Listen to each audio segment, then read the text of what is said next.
Where it stops, no one knows. We're going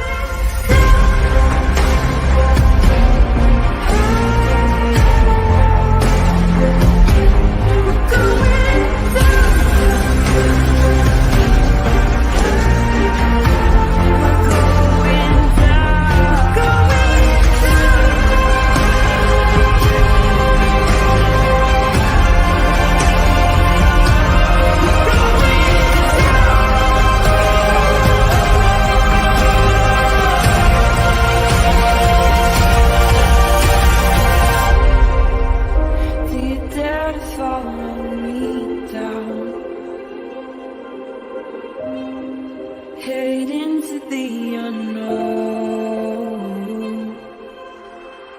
Na, na, na, na, na, na, na.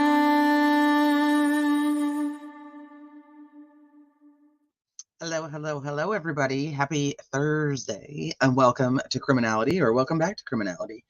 Let me say hi to you guys real quick. I slept in, and so I'm running behind on life. And the hearing has started, so I want to get over to it, but I want to say hi to you guys really quick. Thank you guys for being here. And hi, Kitty. Hi, Karen. Hi, Unindicted. What's up, sweet Melissa? Hi, Snappy Dragon. Hi, ATS. Big Fish, Small Pond. Good to see you. Hi, Carla. Okay, so hi, C-Dub. All right, I'm gonna where am I at? There already has been a significant amount of work. Let me start with the state. Thanks. Thank you, Your Honor. We reviewed the. Hopefully we can get an actual trial date. So it's always interesting to watch the dynamic in this courtroom. Even though some of this the motions that they're actually going to go over are not necessarily very exciting, but their dynamic is always. Hi, Halo. Hey, Laura. Hi, Untamable. Court's proposed scheduling order with the attorney team, and we are agreeable to it. It makes sense that we do the trial in the summertime when high school is out across the street and when the university is out and the conflicting activities. And the schedule that Your Honor proposes is acceptable to the state. I would note just a minor detail that June 19th is also a legal holiday. The court specified July 4th that as a legal holiday, we wouldn't be able to hold trial, but Sure. 19th as well. Other than that, we have no objection to the court's proposal. So Thank you. I mean, as I went through all of this, I mean, there's going to be a lot of motions, a lot of hearings, a lot of work. There already has been a significant amount of work, as we all know. And when I tried to balance this out, I do think it was it's pretty fair, balanced, and I hope realistic. So, Ms. Taylor. Thank you, Judge. Your Honor, first, I know the court has listed this as taking place in Latah County. We haven't been heard on our change of venue yet. That's to come. Totally understand that. So I don't want anybody thinking I'm agreeing to Latah County as all. The June of 2025, that's the time frame that we have been working towards. I am hopeful that we can come in there. We're working towards that date. I think it's reasonable to set that date. As the court's aware, mitigation is something that takes a significant amount of time. We've had that underway since the day we took this case. We continue to work that very hard. I spoke with our mitigation expert last night about this date. And there's a lot of work yet to be done, but we're still working towards that. So I think it's reasonable to set that. I just want the court to know that that's not finished at this point. That's very much ongoing, and new things are coming out that we need to follow up. But with that said, I think it's reasonable to go ahead and pick the June of 2025 as a trial date at this time. And by the way, I think you understand that, all counsel understand that, but this is a 3-month trial. So I was calculating 2 weeks to set the jury, then 8 weeks of trial, and then 2 weeks for mitigation and sentencing. And I mean, that's a guess, but I think it's enough time for all of those things to take care of. And obviously, the last 2 weeks would only be if Mr. Kohberger was convicted. Okay, go ahead. Thank you, Your Honor. I do want to bring up a couple of issues I have with some of the deadlines. I looked this over. Our team has talked about it. I've gone over this with Mr. Kohberger. I do have a couple of concerns about the deadlines, and I'll just bring those up to the court for the court's consideration. As far as motions challenging the death penalty, and that's in right under motion practice letter A that the court has on its draft, we can have a lot of those filed by September 5th. I would note for the court that that's ahead of the state's final discovery date, and that's ahead of the state's deadline to produce its aggravation case that it will use. We can meet this September 5th deadline, but we're going to ask the court to give us a little leeway when there's something new that comes our way. If there's an amendment to a motion or a new motion that becomes relevant based on something new, we'd like a 2-week window after receiving something new to file that. But the bulk of it we can get in by the deadline that the court has asked here, and that's just not a problem. Sure, I understand that.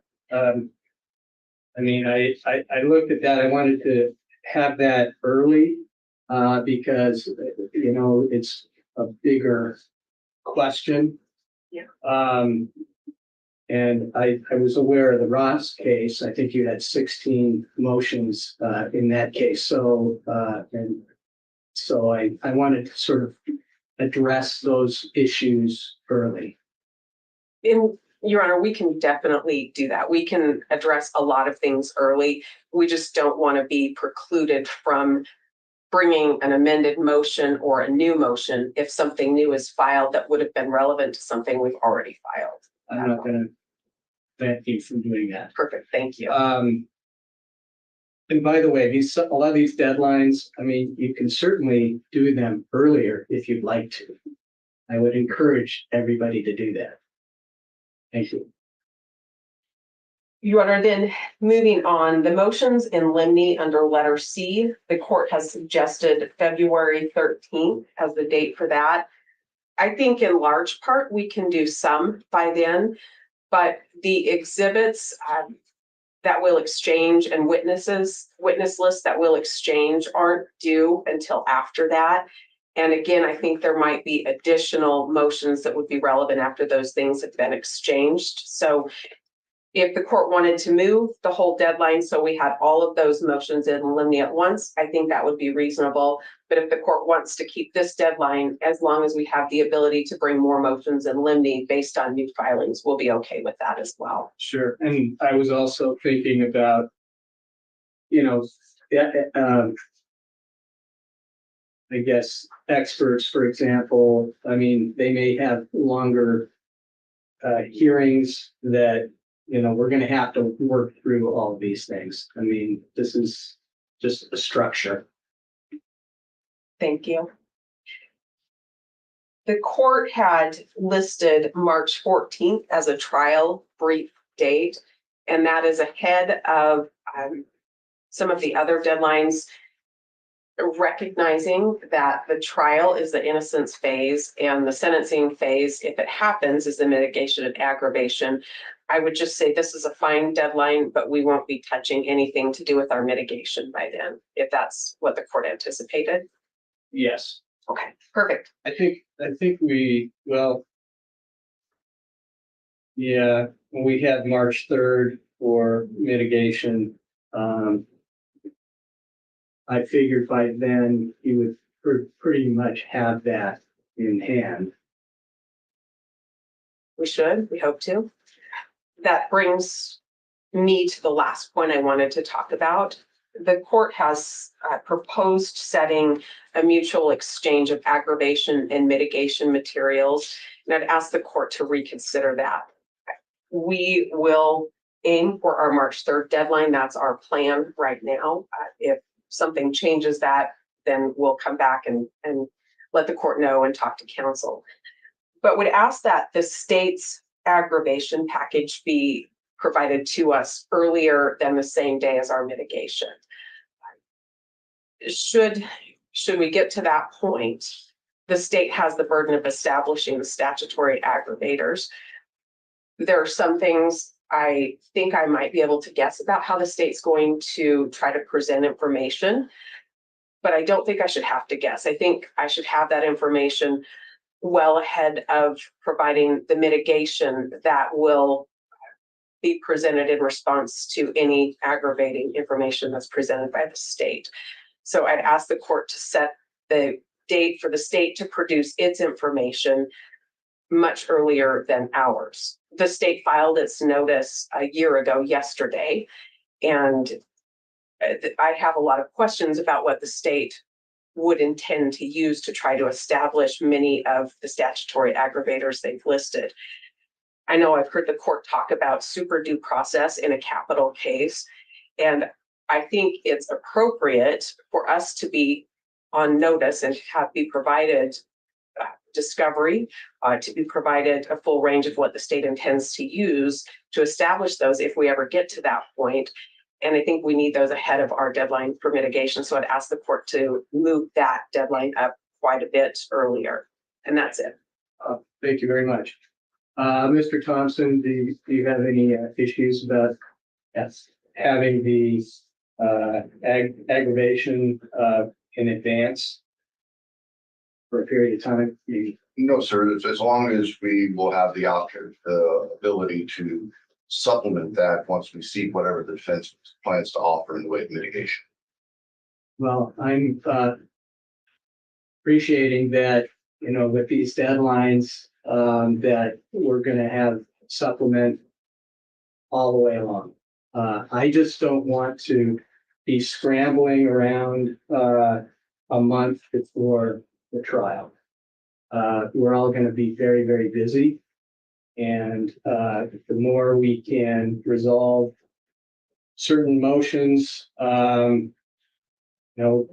supplements, whatever we need to do, I'm trying to do this sooner than later. Yes, sir. And that's our preference as well.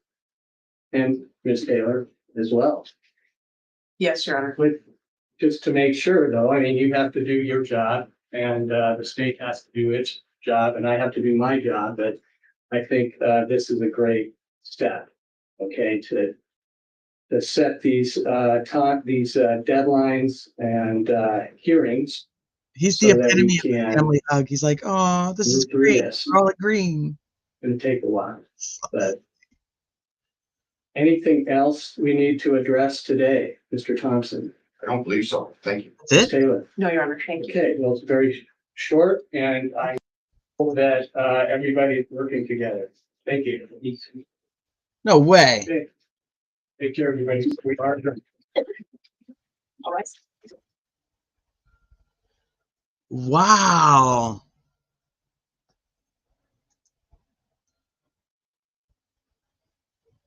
Wow. That was so short. It was like less than 15 minutes. All right, hold on. Let me see. I'm actually very surprised that they did all that in 15 minutes. Hold on a second.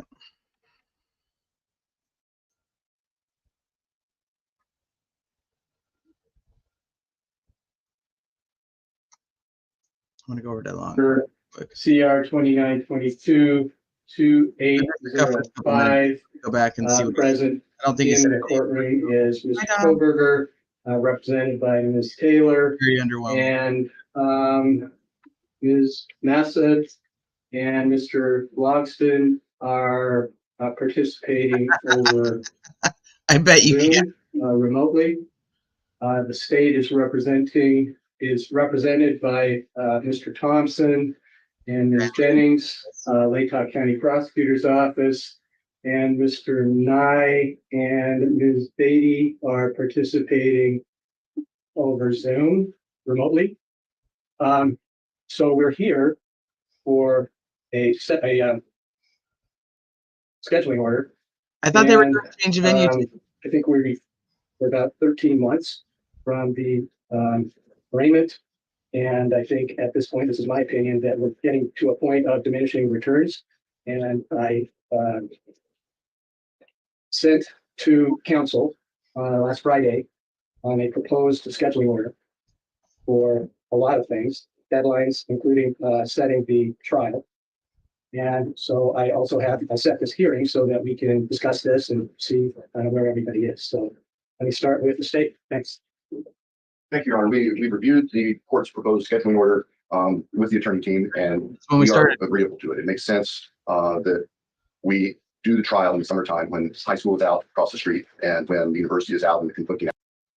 that's it. That's when we started watching it. So we literally just missed him talking about who represented who.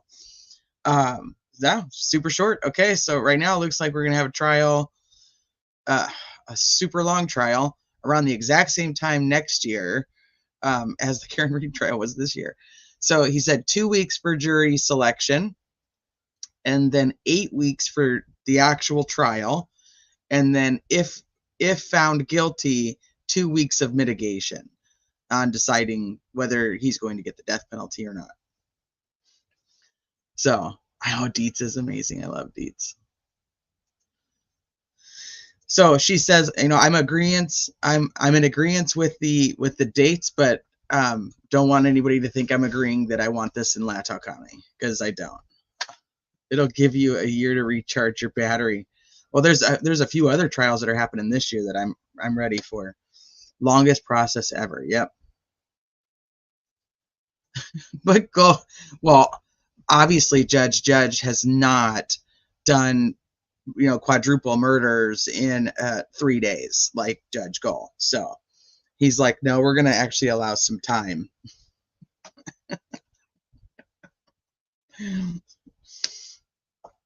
It was started, I presume it was a restraining order. Yeah, a year away. Let me see. All right, so let me see if I can find something on, because I was going to actually talk about this before the live. So since I was running behind, let me see if I can find the clip.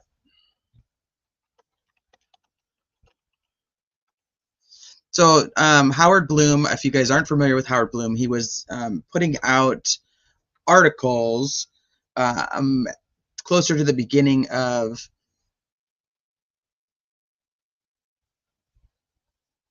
the case, or when everything, November 13th. And so he was in contact with some of the family members, and he was in contact with some of the friends of the family members. And so he kind of wrote a story in these articles that he was writing. We went over a few of them back in the day when I was covering Idaho 4 more fluidly. But now he has written a book, and it just came out, and he has appeared on Nancy Grace. I think he's done some other stints, Megyn Kelly. All right, so I'll pull up a couple of the clips. Who's under arrest, Brian Kohberger, now for committing these 4 murders, had with his father, Michael, who had flown. So I'll pull up a couple of the clips, and then we can watch those with Howard Blum. I find him to be controversial, to be honest with you. Hi, Elsie.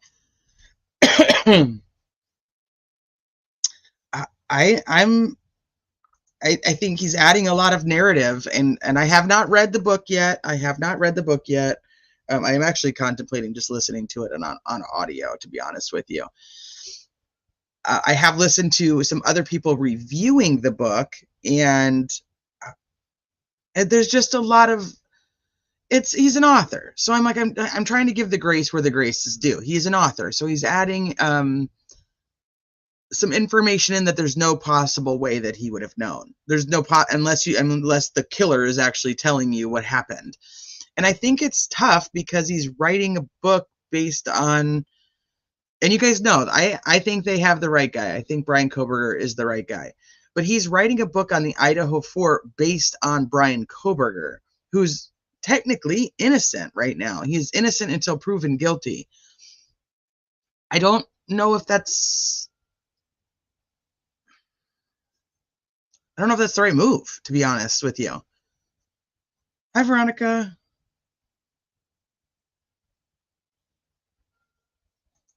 Right. And so yeah, that's very true. In the true crime realm, it seems like the whole nation knows all about cases, but they really don't. Plenty of people pay no attention.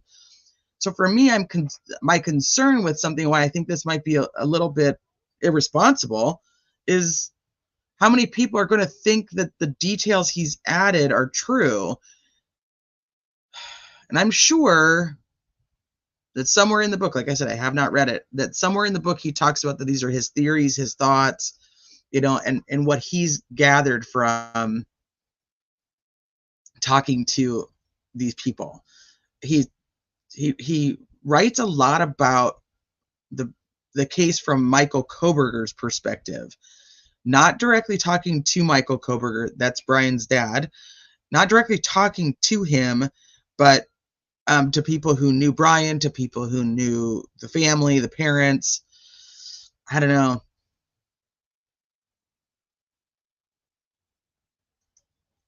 I think it's tough. Okay, let me see. Completely on the fence, Dom. If he did do it, he had help. Really?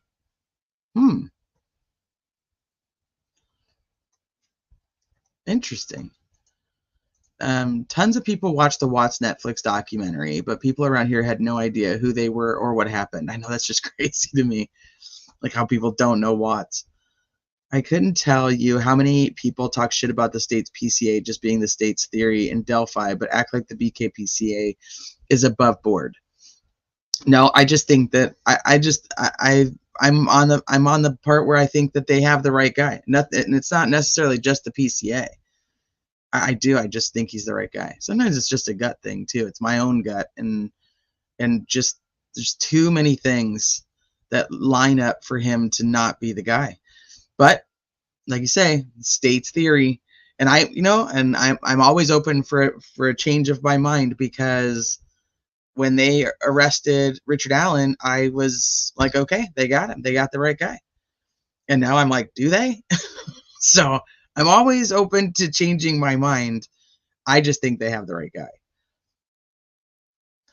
I am concerned that we're going to have some issues with law enforcement in the Idaho 4 case, which is very similar to probably why I'm so interested in all these cases, is the Karen Reed case and the Delphi case. And so it's like, do you have the right guy, but did you fuck it up so bad, or hide shit or plant shit to the point where now nobody can trust you, and even though you had the right person, you screwed it up just by being idiots? I do. I know I do too, but to not have ever heard of it, I agree that BK is the right guy. I'm not sure if RA is. I only know that he's not getting a fair treatment in our judicial system because of the judge. That's where I'm at too. That's where I'm at. I think we're literally on the same page. This is the problem with trial taking so long. People want to fill in the gap with their opinions. And then what does that do to the public when you have it now written by an author who says he was in such close contact with the family? I did see that they found a body where Caleb Harris went missing, or in that area. I've not seen anything to say. I know it'll take a very long time to positively ID the body, but typically they do tell the families, like we do, with clothing or rings or certain things, or jewelry, they will tell the family they do believe it's that person. And I haven't seen that part yet. So Dom, if you know that, let me know if they did tell the family that there's a tentative ID. Hi, Dan. I cannot wait for this trial. Well, as of right now, it is a year from now. June of 2025 is when we will be having the Kohberger trial. All right, let me play this. So anyway, like I said, I find Howard Blum to be quite controversial, just simply because I think he's jumping the gun on trying to put out details that there's no way to know. And I think I mean, like I said, if he puts it's a theory, it's a theory. I guess you just kind of go with it. From the Poconos, Pennsylvania, all the way across country to Washington State to pick up his son. I don't know, a month. It was a month, right after the murders. The murders took place. Now I don't know how you got it, and I won't ask how you got it. One of the big pieces that I learned in this, now I don't know how you got it, and I won't ask how you got it, is you tell us about the conversation the suspect, who's under arrest, Brian Kohberger, now for committing these 4 murders, had with his father, Michael, who had flown from the Poconos, Pennsylvania, all the way across country to Washington State to pick up his son a month. It was a month, right after the murders. The murders took place November 13th, 2022. The dad flew out there about a month later to get the son and drive back cross country to the Poconos with his kid, who was a teaching assistant at Wash U and also was getting his PhD in criminology there. And you walk us through their exchange, what was on the dad's mind, what was on the son's mind, who's now in prison awaiting trial. So talk to us a little bit about that. Well, here is this father who makes this trip. His father is 68 years old, and he decides to go out to Washington State to then 2 days later turn around completely and drive across country with his son. He does this because he's nervous, he's anxious. He is connecting the dots in his mind. He knows his son is a disturbed young man. He knows his son has had problems. He knows his son also lives about 10 miles away where 3 young women and 1 young man were killed. And he knows his son has a white Hyundai Elantra, and that just happens to be the car, the model of the car the police are looking for. So he goes out there, not sure what he's going to find, and immediately his son is in a mood. And he's seen Brian's moods before, and he knows to sort of go with the flow. He doesn't want to anger him. But as he spends time with Brian, he's it is as if he's following footsteps, and these footsteps suddenly become bloody footsteps, and he realizes, oh my gosh, my son might very well be involved in this. And yet he also refuses to make this leap, as any parent might. They can't put this on his son. So in a way, Michael Kohberger, the father, is a victim too. He's one of the characters in this story, and I structure the book in many ways around this trip. It's sort of, like Homer's Odyssey, a long voyage, which is going to have a lot of traumatic events. And here, as the father's is coming, the fears are coming closer and closer into focus in the father's mind. The car is stopped once by a state police, actually a sheriff's deputy in Indiana, and then 9 minutes later by another sheriff's deputy, a state trooper, and the father is now realizing perhaps this is it. Perhaps everything I was thinking about is true, and it becomes clearer and clearer. And then when the car is stopped, what's the first thing the father blurts out to the law enforcement people who are stopping the car? He talks. See, and he doesn't even correct her. Megyn Kelly's like, I don't know how you got this information. I don't even know if I want to know how you got this information. Well, it's probably not real. There's probably not a person who's giving him any of this information. This is what he thinks happened. He thinks because Michael Kohberger is 68 years old, he can't fly across the country to drive with his son back home. And that the only reason he would do that is because he thinks he might be the guy who killed the college students. That's ridiculous. So I don't want to get fired up because that's just, he doesn't even say like, I didn't get this information. This is what I have put together and what I think happened. In the book, I know that he tells a lot of, that this is the stories that Michael has told the friends, and then the friends have now told Howard Blum. But I'm just like, I don't know. It's so frustrating to me. Just ask, yeah. So where did you get this information from? And he'd be like, I got it from a source. I got it from, a friend of the family. I made the shit up in my own head. Because he's like, this is what Michael Kohberger's thinking. Like, how the hell do you know what Michael Kohberger's thinking? About a shooting in Washington State University that happened earlier that day. It's what's on his mind. All this violence out in the West is coming together, and he feels something malevolent is happening, and he begins to fear as they make this cross-country journey. He begins to fear with greater certainty that his son is involved. Freudian slip, a journal, because he's been over there writing his little journal of like, oh yeah, this one sounds good. This sounds good. In it, and he doesn't quite know what to do. It's something to consider that the father too, of course, now in retrospect, when you think about it, the father too was suspicious of his son.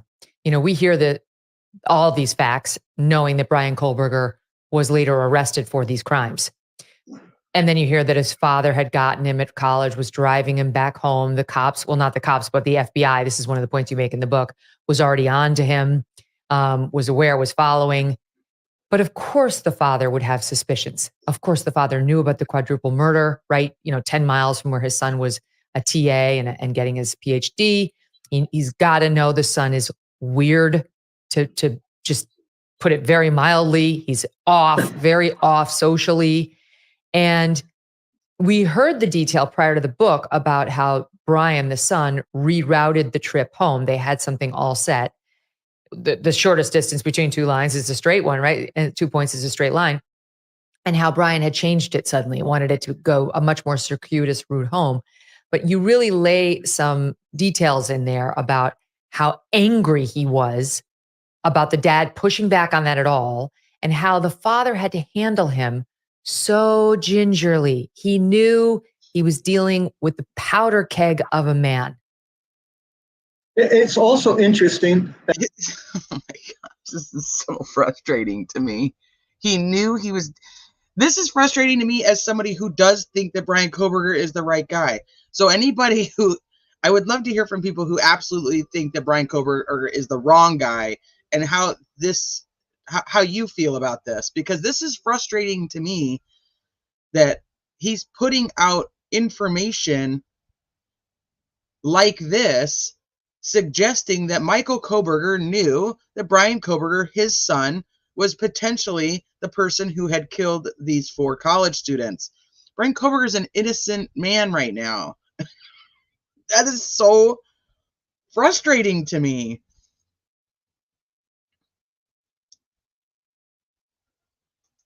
That this was not the father's first trip out with his son. He came out when Brian registered at the beginning of the term. He made the cross-country trip with him. Now, the father is 68 years old. The family has had financial problems. They've been bankrupt twice. They went into bankruptcy proceedings. And yet he feels he still has to go with a 28-year-old young man to be with him on this trip, even when he's registering. He doesn't want his son to be alone at the crossroads. And what does his father do when he's out there? He goes to one of Brian's neighbors and says, my son has a hard time making friends. Can you help him out? And this neighbor invites Brian to a pool party, which I talk about in the book. And that's really Brian's first trip to Moscow, Idaho. Wait. So now he's saying that Michael Kohberger was out there and was talking to the neighbors and asked the neighbors to be friends with. When was this? When did he say? Hold on. Mm-hmm. That neighbor is even in 28-year-old proceedings, and yet he feels he's bankrupt twice. I went into bankruptcy proceedings, and yet he feels he still has to go with a 28-year-old young man to be with him on this trip, even when he's registering. He doesn't want his son to be alone at the crossroads. And what does his father do when he's out there? He goes to one of Brian's neighbors and says, my son has a hard time making friends. Can you help him out? And this neighbor invites Brian to a pool party, which I talk about in the book. And that's really Brian's first trip to Moscow, Idaho. Mm-hmm. The conversation they have relating to and the revelations about Brian Kohberger's problems in his TA position are absolutely fascinating. So it was far worse for Brian Kohberger in the weeks leading up to the murders of these 4 University of Idaho students on November 13th, and also Brian's return to the Poconos in early December with his dad than I knew until I read your book. Tell us about the problems Brian was having in the TA role and about the fact that he revealed a lot of what he did know to the dad. Okay, so my dad, and you guys, rest in peace, my dad. You guys know my dad's not here anymore. My dad would have done anything for me, no matter what age I was. My mom, same thing.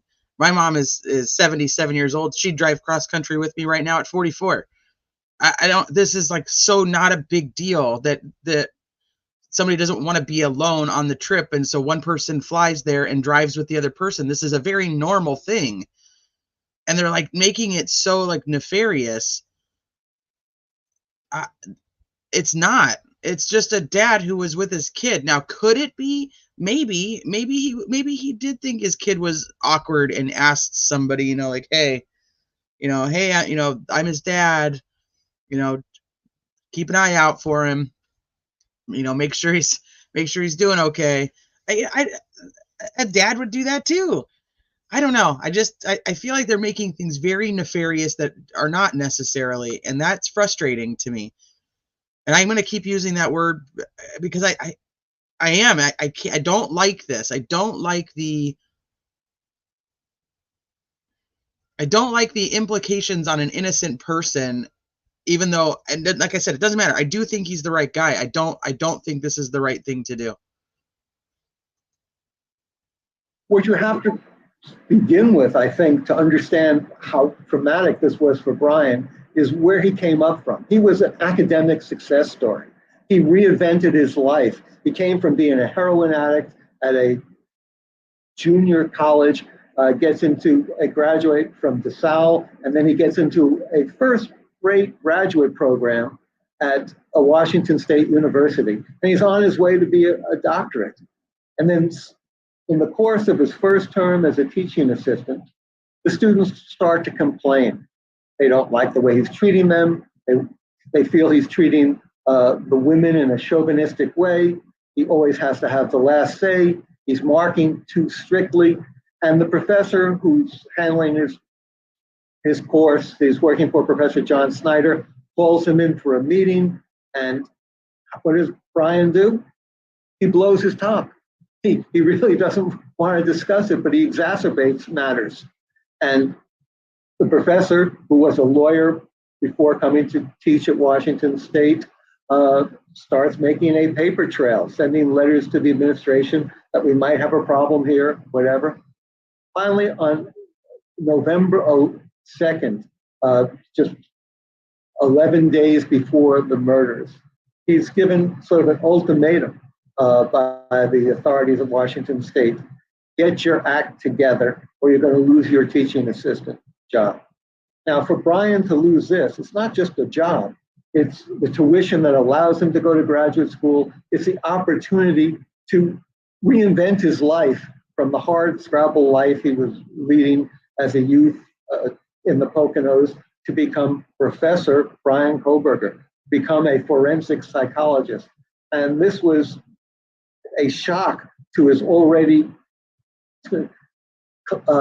tentative system. I mean, Brian is always living every day on tenterhooks, and now it becomes even worse. So while he's driving across country with his father, he begins to reveal, and this was related to me by people who had spoken with Brian's father, to Michael Kohberger, that he's in a bit of trouble. That's how he describes it at the university. But Brian tells his father, I'm going to have the last laugh. They can't just get rid of me. I'm going to be able to have a disciplinary hearing, and I will make my case, and I will be able to continue teaching. And I believe until the moment he's arrested, he still believes that he's going to get away with things, and he's going to be back teaching in the next semester at Washington State University. He believes that he still is the smartest person in the room, and he can out-talk these professors because in his heart he feels he's done nothing wrong. He's always right. Let me tell you a story about a guy named. So to be very clear, there's been a ton of commentary over the last, oh my gosh, year and a half now of, it's crazy it's been that long, that Brian Kohberger was fired before the murders, that Brian Kohberger was fired right after the murders, that Brian Kohberger was not coming back as a TA. I've always found those very, very interesting, since his stuff was still at his apartment. So if he was no longer going to be doing that, wasn't that apartment building for, like, that's where the TAs essentially lived? Like, that's where the people doing this program lived? And maybe my memory is faulty on that. Somebody will correct me. I always heard about a pool party. Pool party's been around forever. I do believe the part that he thinks he's the smartest person in the room. His stuff was still in the office at the school. So if the guy had been fired, I just don't, some of that I don't understand.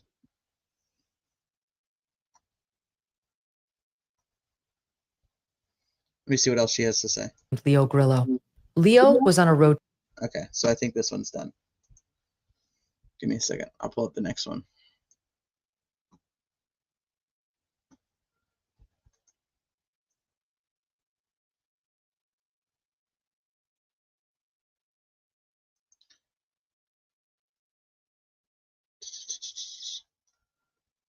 Well, they didn't need any more of the DNA at that point. They already had him arrested.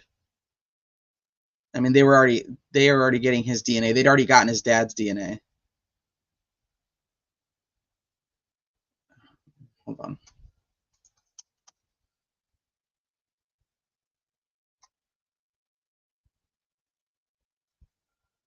Is it this one? Is this the next one I wanted to play?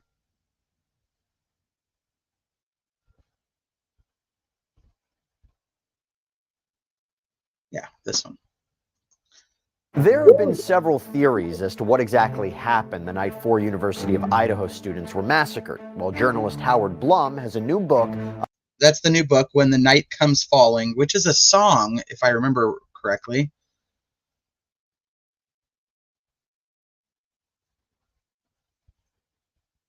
About the killings and accused murderer Brian Kohberger that he believes can provide some answers as to why and how this all happened. And he joins us to discuss. Welcome to Sidebar, presented by Law and Crime. I'm Jesse Weber. One of the most mysterious elements to the Idaho 4 killings is the why, right? Why would Brian Kohberger, the former Washington State University grad student who was arrested 6 weeks after the brutal stabbing of University of Idaho students Madison Mogen, Kaylee Gonsalves, Xana Kernodle, Ethan Chapin, why would he do this, as prosecutors allege? Why would a complete stranger murder 4 people in cold blood back in November of 2022? We don't have a trial date set. We don't know exactly how prosecutors are going to lay out the story. We do know there's quite a bit of evidence that prosecutors plan to use to prove that Brian Kohberger is the killer. Okay. DNA, surveillance footage, cell phone data, potential eyewitness. But again, why?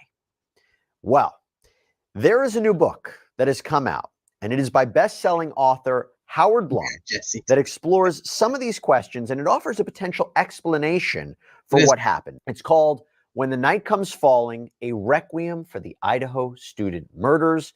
And Howard Blum joins me right now. Good to see you, sir. Thank you so much for coming on. So here's the... Now, let's be clear. I will end up reading this book or listening to it, one or the other, because that's just who I am. So whether I agree or don't agree, I will end up reading it or listening to it. I know it's a problem. It just happens. Okay, Bob Dylan, when the night comes falling from the sky. That's what the song is. The book, it just came out, what, today? Yesterday, okay. Yesterday. So here's the question I have for you. Everybody's been fascinated about this case. I'm not surprised you wrote a book about it because people are fascinated about it, but how did you get involved in studying what happened here? It happened really by accident. 2 years ago, we're sitting around the Thanksgiving table. We had finished discussing politics, family matters. That's dangerous, but yeah. And the talk turned to this perplexing murder Yep. that just See, so somebody asked the other day, they're like, I'm not going to read it. And I was like, I'm going to try to get a PDF. I don't know how many of you guys know me from back in the Watts days. Oh God, the fucking PDFs. I somehow, I don't even know how I ended up with a PDF of like every freaking Watts book that was written, and it's so bad. Like you're not supposed to have downloadable PDFs of people's books. It was such a disaster. But for some reason, like it was, they like were drawn to me, and I had every PDF of every Watts book that came out. So I was like, oh gosh, am I going to get a PDF of this? occurred in Idaho about a week earlier. So I hadn't been following the case then, but all weekend it sort of stayed in my mind. And I texted Graydon Carter, who ran Airmail magazine, and Graydon said, sure, go on out for us.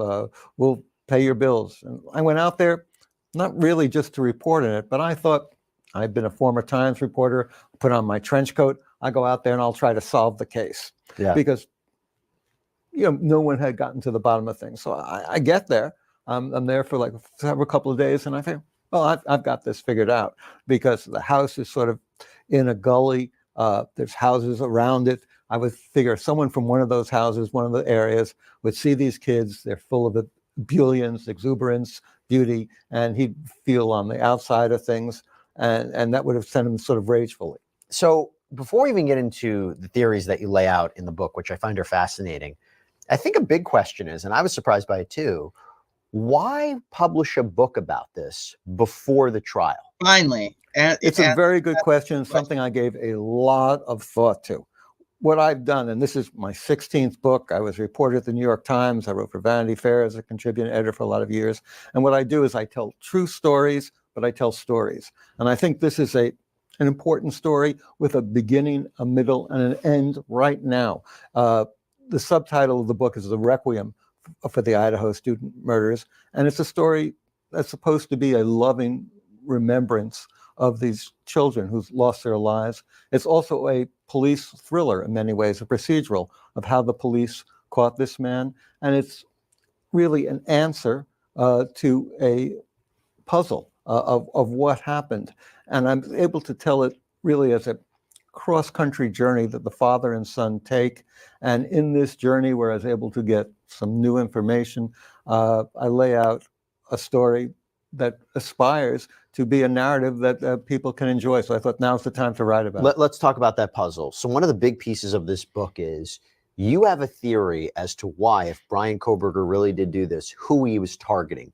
What can you tell us about that? Well, first, emphasize what you said. It's my theory, my suspicion.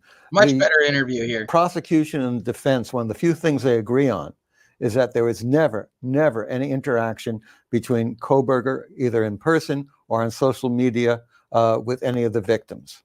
I say that's perhaps not so true.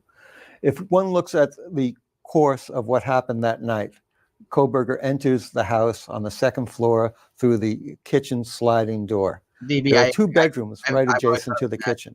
He could have gone into either of those bedrooms. Instead, he pursues as if a man on the mission up a narrow staircase and goes into Maddie Mogan's bedroom. He finds inside that bedroom not just Maddie, but Kaylee. He had really no idea that Kaylee was there. She's not really living in the house anymore. She's up in north in Coeur d'Alene. I disagree with this also. I'll disagree. I disagree with this theory. I do think that the target was Maddie. That's my theory. But I think Kaylee was in her room and got up and went into Maddie's room. She was getting ready to graduate, and she's doing an internship there.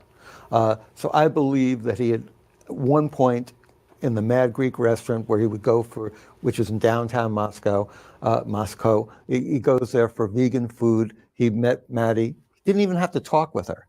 He was a man who was prone to obsessions. His heroin addiction, his decision to lose 125 pounds, his decision to go from a low-ranking community college to a top-ranking graduate school in criminology. He threw himself into things. And for some reason, her beauty, her exuberance, her vitality, her blondness even, that attracted Her Brian Kohberger, I blondness? believe. You know, a killer needs two things, someone to love and someone to hate.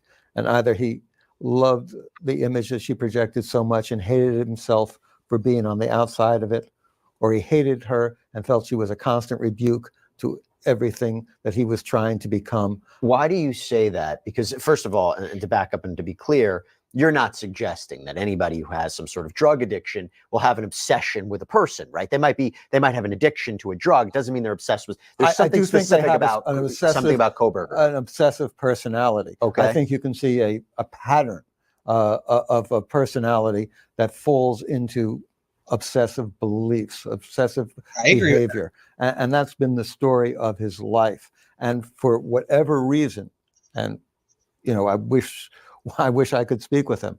Have you tried?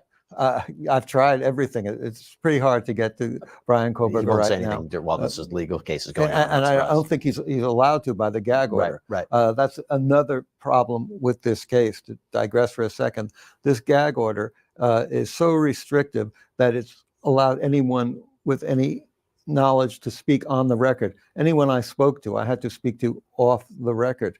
And in this vacuum of authoritative comments on the case, the vacuum is filled with half-truths, lies, innuendos, and outright vicious accusations that fill the internet. There's a part of your book where you talk about the idea of that night in question. And a lot of piece of the evidence is that he had been allegedly circling that area multiple times. Now, some would say he was stalking it, trying to scope it out. You have a different explanation for what might have been happening there. I believe that he was not stalking the area. If he was stalking the area, he would have seen all the cars in the driveway. He would have seen the DoorDash delivery at 4 a.m. and that would have deterred him. That if he was out to make the perfect crime, he would have thought twice about it. What was going on in the person driving the white car's mind, I believe, and again, this is my supposition, he was trying to find the will, trying to cross over from the world he was living in into this manic state where he could have the power to kill, to take someone's life. And he was trying to escape from it. He was trying to, every time he drove away, he was hoping, I can get away from this. But like a magnet, these demons pulled him back. And he ultimately could not escape. And when the car stops at the top of the hill and he turns off the ignition, the killer, I think it took the strength of Hercules for the killer to do that and then make up his mind. Then he was committed to these murders. So just to clarify that point, you don't think he set out that night, left his campus, left where he was living to go murder somebody? Would that be fair to say? No, I think, or was he? His mindset was he was ready to murder, but as soon as he got there, he tried to pull back, and he tried to pull back not once, not twice, but 3 times. For all we know, there might have been another night when he tried to commit this crime too, and was successfully able to pull back. In other words, and by the way, we're speculating here. We have to be clear. Yes. But the evidence that he had been in that area multiple times before, you suggest that could have been opportunities that he was looking to strike earlier. Yes, or trying to come to terms with this, or what I think part of it was he was on the periphery of these events and he was looking into everything that's happening at that party house. I think that. And you believe that based on his background? He was on the outside looking in. Yes, and also, in Pennsylvania, where he grew up, he was always on the periphery events with women and events there. I talk about in the book about a pool party he goes to when he first gets to Washington State University in Moscow. And he's sitting there and he's looking good on the steps of the pool. He's now worked out. He's made his body a fortress. And he's talking up to people. And he suddenly breaks away and goes to 2 women in black 2-piece bathing suits. And he gets their numbers. He gets one and then he gets the other. And then immediately after that, he makes this connection. He disappears. He leaves the party. I spoke with the women and He never called them. He never called them. However, in the aftermath of events, they've now come to believe that perhaps the hang-up calls they started getting in the aftermath of the party were from Kohberger. And again, he just could not make the next step to become the man or the person that he wanted to be. My voice is cracking. Let me grab a water real quick. My voice is cracking. Oh. All right, here we go. Okay, we get it. To say the least. The world's a scary place. Oh. And the truth is, one secured multi-million-dollar going back to the night of the killing, you talk about What was that? Hold on. $1 million verdicts. I'm gonna get it. I got one down. Here we go. Going back to the night of the killing, you talk about how, and again, assuming that Brian Kohberger did this, that's the allegation. He goes in the house, goes upstairs, kills Madison Mogen, kills Kaylee Gonsalves, who's in the room. Explain to us why he would feel the need to go downstairs and kill Xana and Ethan. Well, he has to go down the stairs first to get out of the house. That's where the door is from the kitchen, the second floor. And I think Xana was up. I mean, we hear her saying, according to the testimony from Dylan Mortensen, there's someone here. And so she's up. I think Ethan then he was killed first, from what I've been able to discover. He goes to confront him. And Ethan is 6'4". He's an athlete, a basketball player, a soccer player. And yet the suspect or the assailant, whoever it is, kills him with really basically one knife slash to the neck. And as Ethan is laying there, Xana is now crying. He moves forward, the killer, and he says, and this according to Dylan Mortensen, "It's okay. Everything's going to be okay. I won't hurt you." And of course, he then proceeds to kill her. The attack is so vicious. She holds up her hand at one point. The knife goes right through her tendon, right through the hand. And these two people and Kaylee upstairs, I believe, are unfortunately, grimly, collateral damage. He then leaves and then becomes the famous or infamous incident where Dylan Mortensen emerges from her room and sees him. And she's in, as she describes it, a frozen state of shock. At this point, the killer is locked in his own sort of mania, his own armory of hate, if you will. And I don't think he's even aware of her presence. If she had spoken up, if she had said one word, if she had screamed in terror, I think he would have then attacked her too. And I think it was her silence that saved her life. You're saying you don't believe he even saw that she was there? He had no realization. She could have been as close as you and I are right now, but he just walked by. He was locked in his own tight world. He had just crossed over into all the dreams he was having, into the world of becoming a killer. One of the big questions is, why would the knife sheath be left there? So do you believe it was in a state of panic, if assuming that he did this, or presuming that he did this, that he just didn't think about what he left behind? Because again, the lot of talk has been, he's a criminology student, he's trying to commit the perfect crime. How could he make a mistake like that? I think first he's shocked to find Kaylee in the room. And then Kaylee, even though she's wounded, gets up from the bed. Her body is found wedged at the far corner of the room. The bed occupies most of the room, and she's also fighting him back and in this corner. And he hadn't anticipated they would have to kill someone else. And in that battle, in that confusion, because she's fighting valiantly, he just left the knife sheath behind.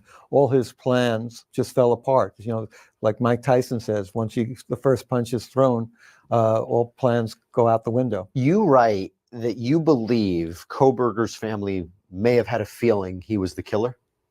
Yes. The book, as I said before, is structured on this cross-country trip where Kohberger is sitting with his father. They're as close as you and I are right now. They're in a white Hyundai. Just so happens that the police have made it clear they're looking for a white Hyundai. The killings the father knows were about 10 miles away from where his son is living. He knows his son has had a history of psychological problems. At one point, when his son is a heroin addict, the father even has to report him to the police for stealing the sister's iPhone.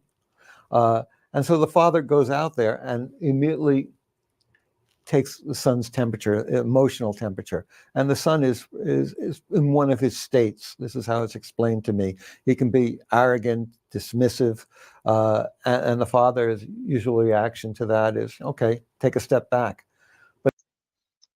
Mark, it's called When the Night Comes Falling. When the Night Comes Falling. Hey, Thistle, I'm sorry, but I think he knew Kaylee was there. Windows were wide open and her car was right out front. Well, she had a different car than she'd had before because she'd just gotten the car when she was home and drove back to hang out and show Maddie.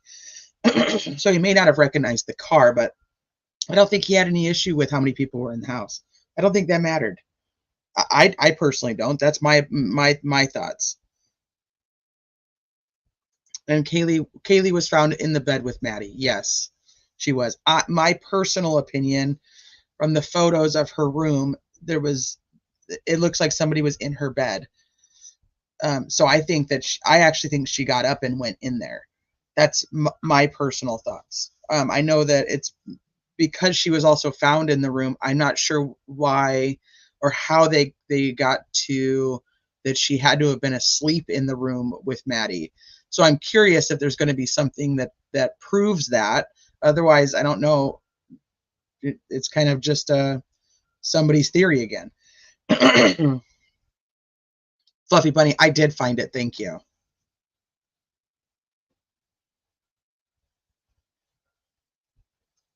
All right. Where's my play button? But as they're going in the car, there's conversation. And one of the key conversations, according to the reporting I had, is the son complaining about how he's being treated at Washington State University, how the professors have it in for him. The students just want lenient grading. They don't want to live up to his standards. And he's being victimized because he doesn't want to mollycoddle these students. But he tells the father, don't worry, I'm going to be able to argue my case. They might try to dismiss me, but I will prevail in the end. And as the father is listening to all this, there's a key event that makes I believe, his thoughts come together with sort of a shock of recognition. That morning, as they're driving across country, there's a shooting at Washington State University. A former Army veteran who's living in student housing, off student graduate housing with two students, takes him captive. He has a mental breakdown. The police have to come in, a SWAT team, and he's killed. This Army veteran, unfortunately, is killed. The father, when he's stopped by the traffic cops, that's the first thing the father talks about. That's immediately on his mind. It has no connection to any events, but to the father, it's sort of the culmination of all the malevolent forces that are at loose in Washington State, in the world his son is living in. And slowly but surely, as his journey literally all just goes across America, he's adding in his theories. The father is realizing that, my God. At least in this interview, he's adding in that it is just his thoughts and what he's put together. In the last interview we just watched, it was because she doesn't even ask. And Megan, I love Megyn Kelly, so I'm like, come on, Megan, what are you doing? It's put out there like as factual, like he actually had sources that told him some of this information about the car ride between Michael and Brian. How did she get across Maddie on the bed against the wall? Did he toss her there? Well, so you're thinking the bed would have been against the wall by the door, or just in the fight? I think I'm confused on your question, BR. Sorry. My son might actually be guilty. And yet the father still can't quite make that step to even declare or say anything about it to his son. What about the rest of the family? When they get to Pennsylvania, I mean, you think so? His dad is like, oh, he very well could be this guy, and he's always been really weird, and they're looking for this white Elantra, and my son drives a white Elantra, so therefore, I think my son may have killed these 4 college students, and it's not to say that Michael didn't have any inclination that that's possible, but he's just like, how do I ask him, hey, so did you kill those 4 girls? Or did you kill those 4 kids, those students? Like, what? Did you do that? I don't know. That's awkward. That's just weird. I don't know. He can't know what the dad's thinking, so it's all just supposition. Hi, Jen. And it's Christmas time, and he has 2 sisters in their home. One of the sisters is a psychologist, a family psychologist, and she sees her brother, who she's known has had a history of psychological problems, has a temper, can be sometimes rageful, he can be dismissive, he can be arrogant. And he's also living in a town 10 miles from where the murders took place. She knows, she's read the papers, the police are looking for a white Hyundai Elantra. There's a white Hyundai Elantra in the garage. And there's the brother meticulously cleaning and vacuuming the white Hyundai Elantra. And if that isn't an alarm enough, she goes down in the evening, and there's the brother sorting through his garbage for the day, his personal belongings, putting them into Ziploc bags, and then carrying them out to a neighbor's garbage can, which would give anyone pause. But I think she's intelligent enough, and clearly, to put 2 and 2 together and get a conclusion that, something's not right here. So she confronts the father, and she says, in effect, Dad, I think we've got a situation here. And what does the father do? He sort of stares at her in a stony silence, and then he just leaves the room. He can't make that leap. He can't articulate all he's feeling about the possibility that his son might indeed be murdered 4 people. So Howard, that's a chilling account. And I think it's fascinating what you're describing. There are people who are going to watch this, and there's people who are going to listen to this and say, how does he know that happened? How does he know what he's talking about? So Howard Blum, great author, great journalist, I understand, but why would you have more information about this? How would you know these things as opposed to somebody else when people want to pick up the book? I mean, it's a very valid question. And it's a question that's particularly hard to give specific answer, to name names, because of the gag order. But when I went out there, it was, as I explained before, it was just the days after the murder, and there was no gag order in effect. And I was able to talk to people in law enforcement, talk to people in the town, talk to people who knew the people in law enforcement. I was able to make some connections. And then I also went out to Pennsylvania, spent a good deal of time in Pennsylvania. And what I tried to do to get to the bottom of things is I took a lesson from the FBI. Mm-hmm. When the FBI builds this case, they use investigative genetic genealogy. And that's really they build family clusters, sort of like the beginning in Genesis in the Bible, the begats, until they work their way up this family tree to the farthest branch, which is Brian Kohberger. So I started doing that in reverse. I couldn't talk to the people at the far end of the family tree, but I was able to talk to relatives farther back who had interactions with family members, with attorneys, whatever, and they were able to describe these scenes to me. And would I like to have their names on the record? I sure would, but I thought being able to get this story was important enough that I had to go with what I had. And as a Times reporter, you use your career, you measure it out in confidential sources. Did you get an opportunity, and I know you might be limited, did you get an opportunity to speak to the victims' families during the course of this? I don't want to go into who my specific sources are. Sure. At the beginning of the book, in the note to the reader, I had an old city editor at the New York Times, was sort of a mentor to me, Sid Schamberg, who had won a Pulitzer Prize for Cambodia. The Killing Fields movie was made about his life, and I was once caught up in a Times story in the South Bronx where I was just getting nowhere. It involved 38 murders and a drug ring, and Sid said, don't worry, people talk. You keep on knocking on enough doors, people talk.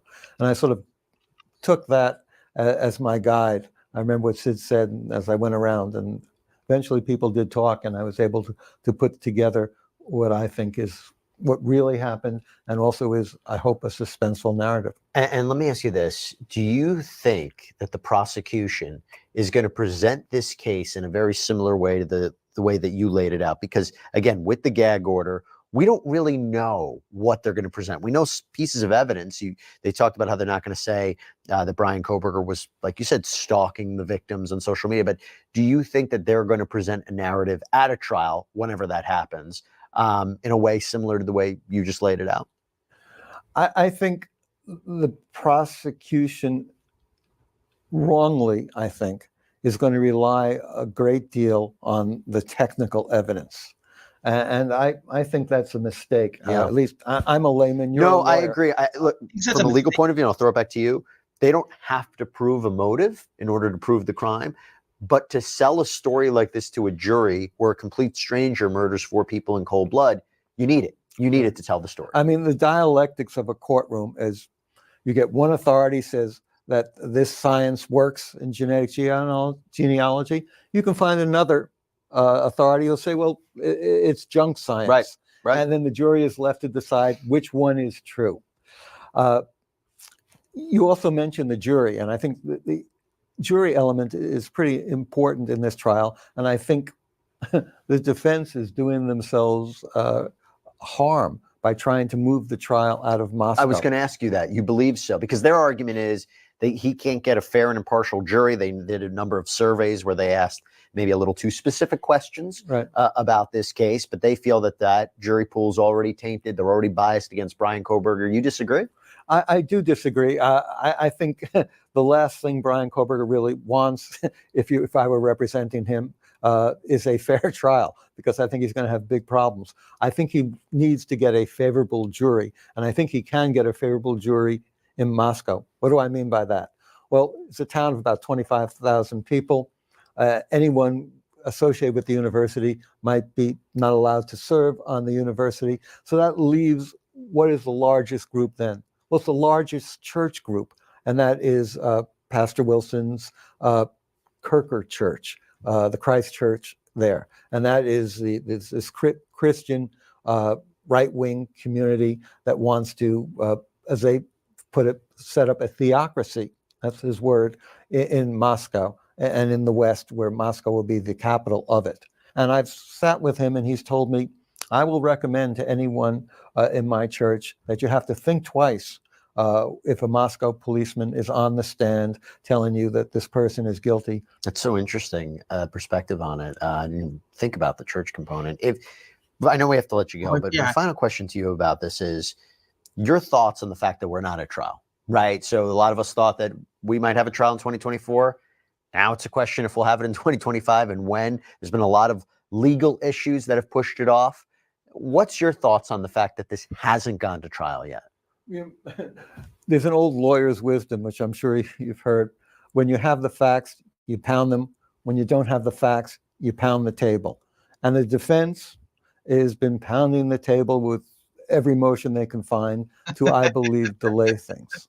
If they really believed, even though they've said it time after time that they think that Brian Kohberger is innocent, well, I'd want to get him into the courtroom. I'd want to proclaim it from the rooftops. I'd want to get him out of the jail. And I'd want to have the authorities looking for the person who is guilty of this crime. But their only strategy at this point really is to delay. The alibi that took them 2 years to come up with is, to me, very thin gruel. That he was out at 4 a.m. in the precise hours in a wilderness park looking at the stars at a frigid night. I don't buy that. So I think this delay is really not fair to the community. It's not fair to the families, and it's really not fair to the memory of the victims. I have a Washington Post editorial op-ed today that runs where I discuss all this. but I think it's a travesty of justice. Well, I encourage everybody to read that article. I encourage everybody to read your book again, When the Night Comes Falling, a Requiem for the Idaho Student Murders. Howard Blum, it's been such a pleasure talking to you. I really enjoyed it. And we will see what ends up happening. But thank you so much for coming on. Pleasure. Okay, so then Howard Blum also does an interview with Nancy Grace, but yeah, I'll just put that one on here. But first I want to go over what DB sent. So it's the Idaho students' murder shocked the nation. Now a new book explores what happened.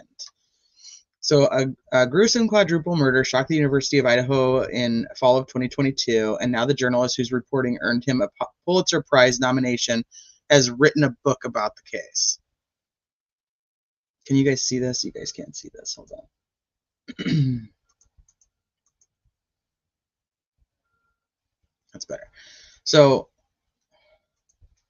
When the Night Comes Falling, a Requiem for the Idaho Student Murders by Howard Blum comes out June 25th and offers an in-depth account of the police manhunt that eventually led to the arrest of the suspected killer. On November 13th of 2022, Madison Mogan, 21, Kaylee, Xana, and Ethan were all stabbed to death in bedrooms in the second and third floor of a home in Moscow, Idaho. All 4 victims attended the University of Idaho, which was rocked by the news. Over a month after the murders took place, suspect Brian Christopher Kohberger was arrested in Pennsylvania in connection with the murders. The same day, a memorial was scheduled for Mogan and Gonsalves. A 3-part Paramount Plus docuseries about the killings called Cyber Sleuths, The Idaho Murders, premiered on February 6th. Did you guys watch that? Below, you can read an exclusive excerpt from Blum's book that details what may have happened that night. So, this is from the book. It is 3:30 in the cold, starlit Sunday morning, November 13th, and the quiet on King Road is enveloping. A whisper, it seems, would echo like a scream. A white car appears, and it is in no hurry. It creeps along in front of 1122 as though on tiptoes. Continuing past the adjacent Queen Apartments, it climbs up the incline and is abruptly trapped in a dead end. But there's no sense of any frustration. The driver carefully executes a 3-point turn, and the car exits towards Creek Row. Is that it? The driver cannot seem to find the will to park. He needs to stop wavering and hold the idea, the possibility, firmly in his mind. Only the driver of the white car is unreconciled. He is not there yet, but he wants to, because as if summoned, he returns.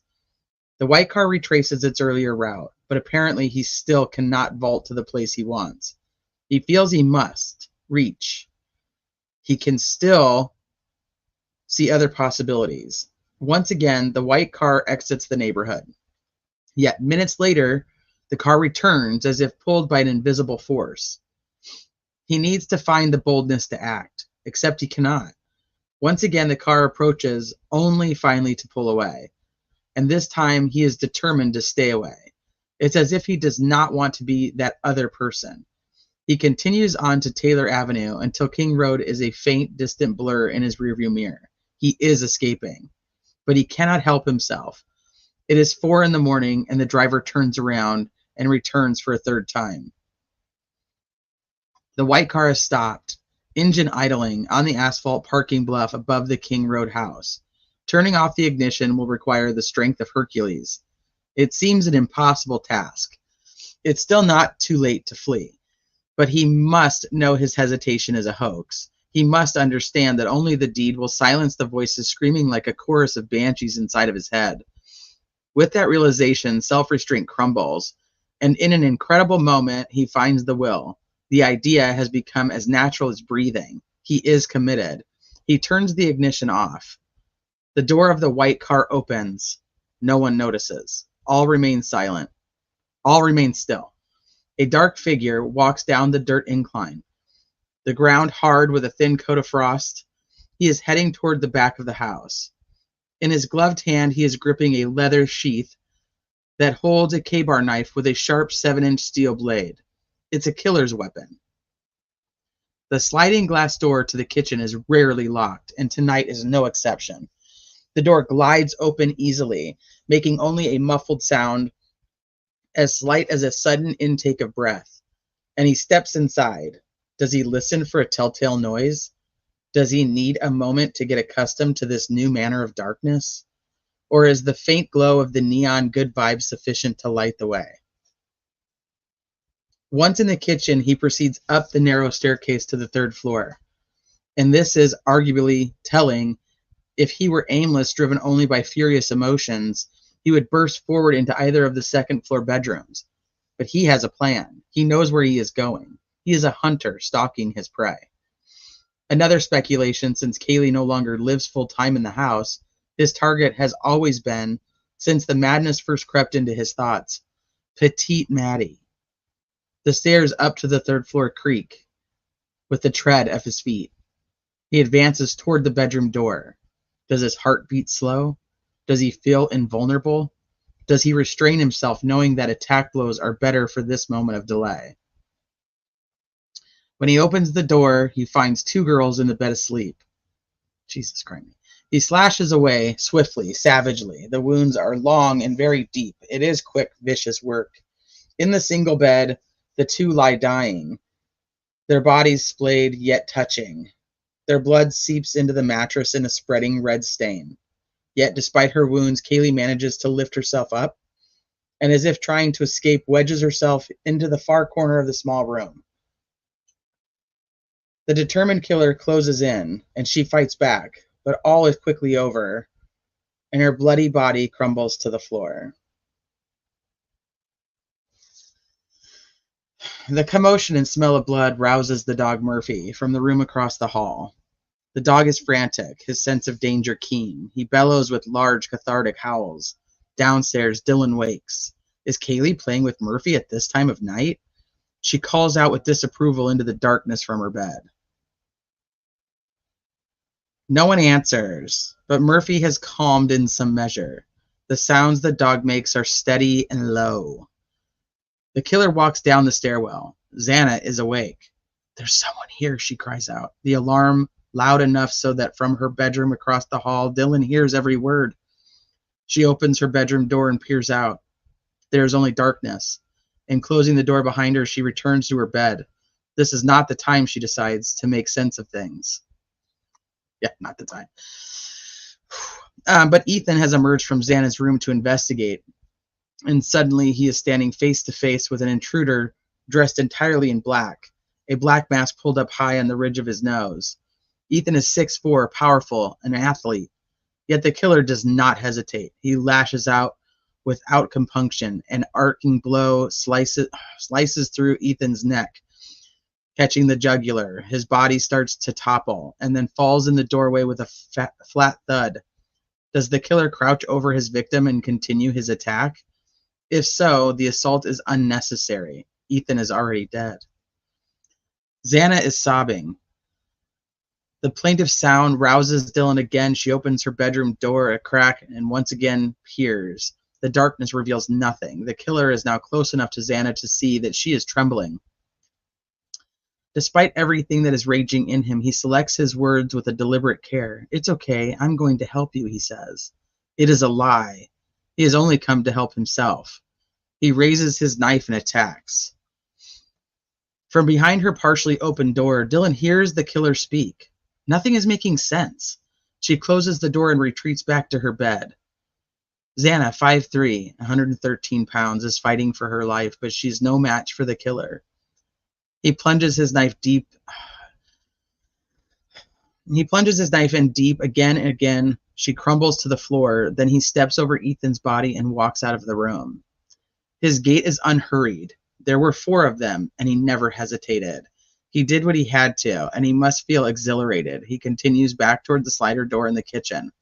His self-absorption is total. He never notices that Dylan is standing in the doorway, the bedroom door flung open, and she is staring directly at him. Definitely didn't fling open. And she is staring directly at him as if in a trance. She sees a man dressed all in black, a black mask reaching up high on his face. As she processes the moment, she decides he is about 5'10", maybe taller, not muscular, but well put together like an athlete. For some reason, her eyes fix on his bushy eyebrows. She stares at him. A visitor? An intruder? She doesn't understand what has happened, and she is extremely tired. She closes the door of her room and goes to bed, the blanket pulled up high. Did the killer see Dylan? Does he spare her in a sudden act of kindness? Or at that wild moment is incapable of seeing anything? It remains a mystery. He retraces his steps, making his way back up the hill. He is transformed. He has become what he had to become. In a little more than 8 minutes, 10 at most, he killed 4 people. He gets back in the white car and drives off as the faint light of the new day begins to filter through the lead gray sky, and the blood spreads in thin red rivulets through the house on King Road. Ugh. I don't like this at all. I don't even have words. And I read a lot of true crime stuff. Do you need a Tums? Yeah, probably. Hold on real quick. Dog scratching at the door. Give me 1 second.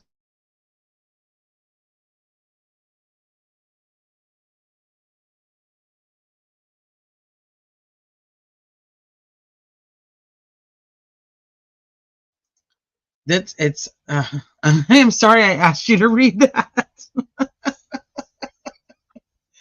Blame DB. This is his fault. This guy is fantasizing and living vicariously. That's, I think, exactly how I felt reading it. There was like a low, steady thud of the dog trying to escape the room of the reading of the terrible, terrible fantasizing and living vicariously through an alleged quadruple murder. I don't know. I didn't. It's very, I don't know. For me, it's very fantasized. And I don't know if, obviously this is the only part of this book I have read. And maybe it's just this part. Maybe there's other parts that are not like that. Maybe he's putting himself like he is Brian, and this is what he thinks that Brian would be thinking at that time.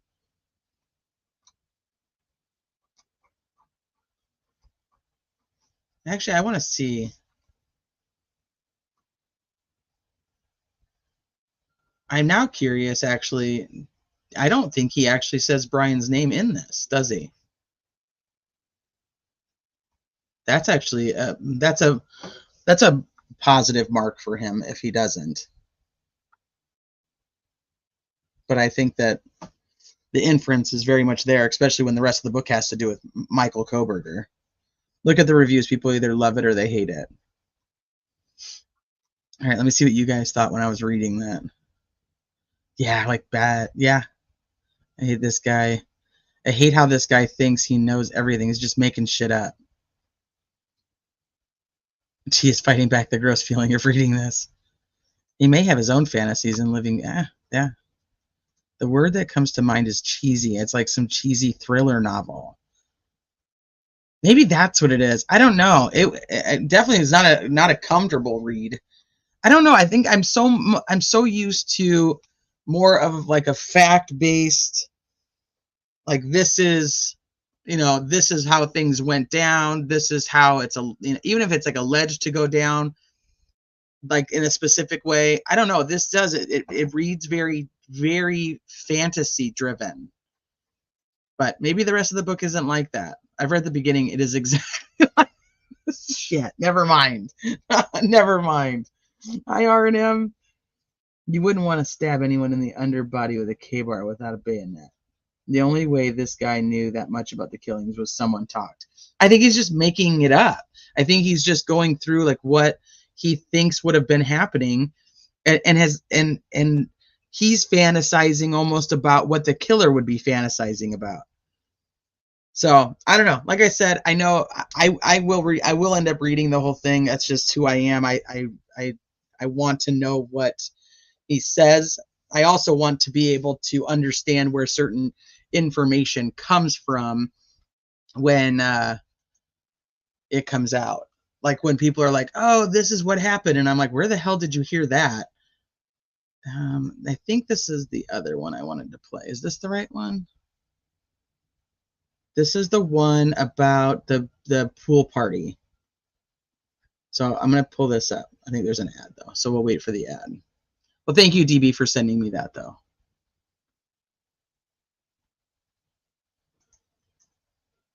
Cheesy crime novel. I felt like that was something from Wattpad, like someone's first attempt at a boom. Yeah, like the ones that people are that you pay like by chapter. Okay. You okay, doggy? What's going on with you? Were you that upset with my reading? Was it that bad?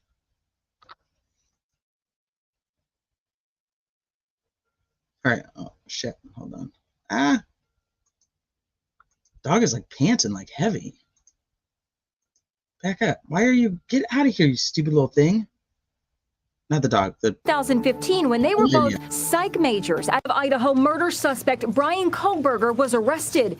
This woman couldn't believe her eyes. I recognized him immediately and my heart just sank because I couldn't believe that. Like I was face to face with this guy. Nurse Haley Willett says they met on Tinder in 2015 when they were both psych majors at Pennsylvania colleges. He took her to a movie, then insisted on escorting her to her dorm room. I was kind of afraid to say no, so This is Tinder date, girl. just let him come in with me. Then he did something she says she'll never forget. He kept trying to tickle me and I would ask him to stop, or I'd say, "What are you doing?" And he would be like, I'm not tickling you. And he would get very serious. Creeped out by Kohberger, she came up with a clever ruse. I proceeded to pretend to throw up in the bathroom, hoping that, that would gross him out and he would leave. Did it work? Yeah. He had messaged me on Tinder and said that he was leaving and that he had a good time and that he would message me later. And then about an hour later, he messaged me and he said that I had good birthing hips. And I just never messaged him back after that. After what happened to the 4 Idaho students, Haley thinks she had a lucky escape. It could have been me. And this woman says she knows and sympathizes with what Dylan Mortensen is going through. Dylan is one of the 2 surviving roommates and didn't call 911 for 8 hours, despite coming face to face with the killer. She told police she was in frozen shock. She is not to blame for anything. Absolutely not. Alana Zabel is a yoga instructor who attended Buffalo University in New York. She lived with 4 sorority sisters and suffered an eerily similar trauma. One night in 1992, a rapist broke into their home and attacked a student. Alana heard the attack, saw evidence that there had been a break-in, and even saw bloodstains, yet she convinced herself nothing was wrong. I felt someone in my room, and I lifted up my head, and there was no one there, but then the front door closed. She waited 6 hours to call 911 and will never forget the horrific scene she found in her housemate's bedroom. Her mattress was 3/4 of the way soaked with blood. The walls were covered in blood. Everything was covered in blood. She says the murders of the 4 students in Idaho brought back nightmarish memories. She fears Dylan, the surviving roommate, is likely to be traumatized for years to come. She's going to beat herself up for the rest of her life, so we don't need to do that for her. The attorney representing the family of one of the slain roommates says Dylan is also a victim in this case, adding that she provided. Okay, this is supposed to be the other, or maybe it's just then. Oh, maybe it's down here. Let me see. All right, another ad. I don't understand that. I still have a lot of questions. I'm not gonna bash Dylan. But she is. I don't know. There seems to be a lot of those that I want to wait. I want to wait for her testimony. I want to wait for more details before I make a decision on how I truly feel about Dylan. Okay, is this the right one? No. I thought that it was on video. Maybe I'm wrong. Maybe it's just a written one. Okay, so Brian Kohberger asked a young woman for her number and then turned to her friend and asked the same question. Okay, that's not the right one.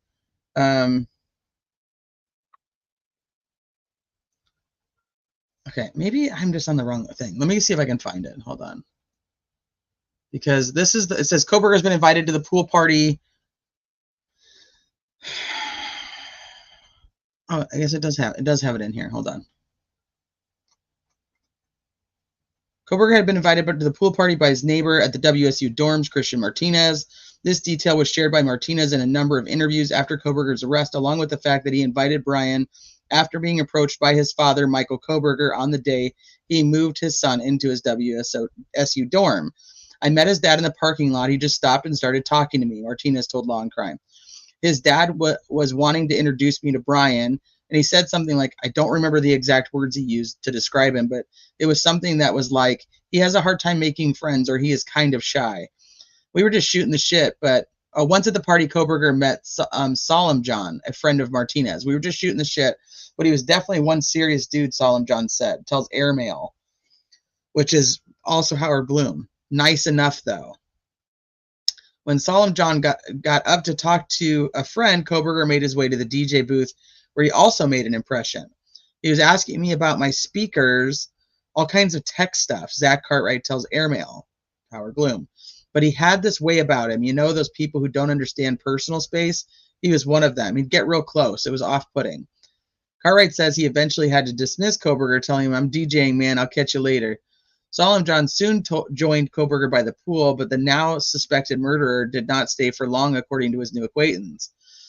He watched as Kohberger abruptly jumped up without warning and approached a girl in a black thong bikini with pink hair and a complex tattoo design on her left thigh. Then Kohberger, after only a brief conversation, asked her for her phone number, and he got it, reports Howard Blum. Kohberger allegedly did not stop there either. Next, moving on to the woman's friend. Next, as a man on a mission, he turned to the pink-haired woman's friend, also in a black two-piece, and asked her for her number. And he succeeded once again, according to Howard Blum. Kohberger then left the party, according to Solemn John. The two women later told Airmail that they never heard from Kohberger, but both did say that they received several hang-up calls in the aftermath of the party. 4 months later, the 4 University of Idaho students would be found dead off campus home, just a mile from a road from the Grove. 3 of the victims lived in the home. The 4th victim, Ethan, was a relationship with Xana. Kohberger is now charged with those 4 murders and heading to trial later this year, which no, it's not. If convicted, he would be sentenced to death. He's due back in court. Kohberger told previous public defender that he expects to be exonerated at the trial. In May, he declined to enter a plea. All right. Provided information about the assailant, which proved beneficial. Hold on. What do I have playing?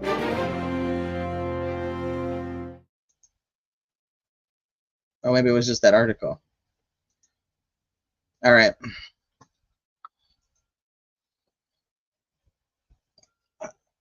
I have no idea.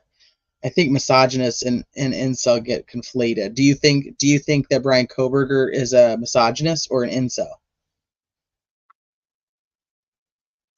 I don't know. But I know that he had dated or had some girls that he had talked to back in the day. I don't know the answer to that though, obviously.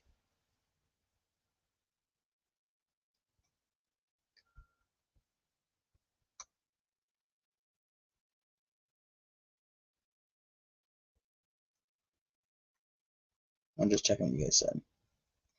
The whole world does 8 hours, no calls to cops. Yeah, it's just weird. It's their brain below the belt that is the problem. Ain't that a fact?